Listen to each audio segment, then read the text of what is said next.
د اسلامي امارت شیخ مولوي هیبت الله اخندزاده د نوریې د قضیې په اړه د څېړنې جدي غوښتنه کړې ده.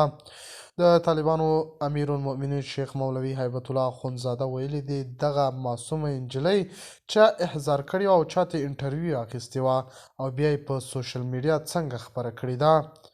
دا او د دغې قضیې په اړه ټوله غوښتنه یې کړې ده باید په جدي ډول وڅېړل شي او د چا په امر دغه ویډیو ترې شوې ده او بیا په سوشل میډیا خپره شوې ده. د طالبانو مشر مولوي هیبت الله اخندزاده د دغو کسانو د نیولو امر هم کړی دی. د تان ټي وي چینل درنو لیدونکو سلام، ستړي مشئ، وخت مو په خیر. په سر کې یادونه کوم که تان ټي وي چینل مو نوي سبسکرایب کړی په درنښت سره تان ټي وي چینل سبسکرایب کړئ.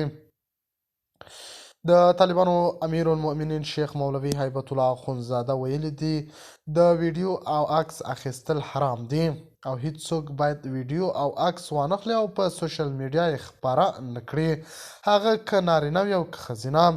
بیا دوی یوه معصومه نجلۍ راګیر کړې ده چې زموږ یوه افغانه خور یادیږي او هغه څخه یې ویډیو کړې ده او بیا یې په سوشل میډیا خپره کړې ده. دغه انساني چلند هم ښه نه ښیي او په اسلام کې هم حرام دي. نو دوی د قانون څخه سرغړونه کړې ده، باید په جدي توګه ونیول شي او د څېړنې لاندې شي. دغه کسانو ولې له دغې معصومې نجلۍ څخه ویډیو کړې ده او بیا یې په سوشل میډیا خپره کړې ده؟ د چا په امر یې دغه کار ترسره کړی دی؟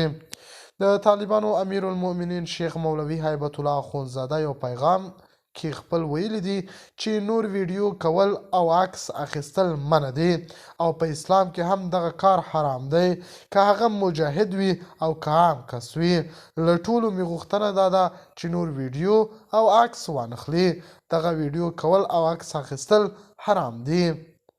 د تان ټي وي چینل درنو لیدونکو دا و زموږ په دې مهال چمتو کړی خبر. تر بیا خیر چارې.